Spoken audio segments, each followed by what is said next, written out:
What does cheap mean in this market, Mike? Yeah, both tough questions, Melissa. Now, to build on what Steph was saying, from a top-down aggregate basis, looking at the S&P 500, you're kind of in the zone of potential fair value. The amount of valuation compression that we've seen is pretty dramatic and pretty much matches what you tend to see in these kind of bear market phases. However, we've landed at a spot that's still not observably cheap, right? Based on historical standards, 15-ish, 16. But that still has a lot to do with the concentration of market value in the relatively expensive large index stocks, right? The Tesla, Amazon, Microsoft stocks are really picking that up. So if you look at the equal weighted S&P 500, it's more like 13 times forward. Compare that to some lows we've seen in recent years, like 2020, like 2018. Not that different, really. And then also the small cap 600, which, it's basically the Russell 2000 screen for profitability. It's under 11 times earnings. It's pretty much as low as it gets now. The immediate question is, but what are the earnings forecasts going to do? And it's absolutely the right question. It's still a challenge. But I would point out, every time we've hit a low in the market or a low in valuation in the past, the earnings outlook was incredibly cloudy at those times, too. And the valuations coming down are the market's way of saying, we don't know that these numbers are really good.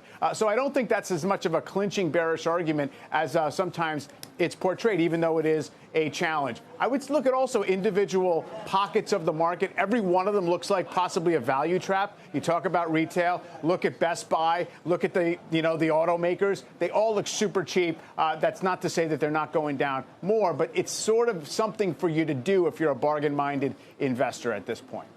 It's interesting that you mentioned the earnings and the revisions, because I think what feels different, and it probably isn't different, Mike. I probably just don't have the reference points to say it's the same. But soon after earnings season, we saw a couple of companies in tech.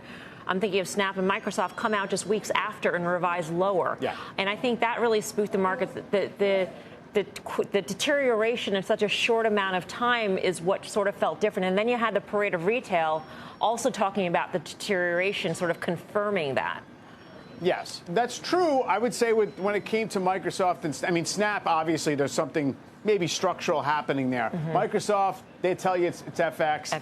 And I think what's interesting is it's really different in one way this time, which is that because inflation is where it is, nominal growth is much higher than when we've previously been in the past 12 years at stall speed for the real economy. And companies sell in nominal dollars. And that's why I think the numbers haven't moved as much. Plus, it's been very fast. The valuation adjustment has definitely front-run what might happen to earnings. But I do think there's a chance. If you look at U.S. Steel last week, if you look at some of these other companies that should have registered more of a slowdown, it hasn't necessarily shown up yet. So I think there'll be a lot to say about this in the next, let's say, 6 or 8 weeks.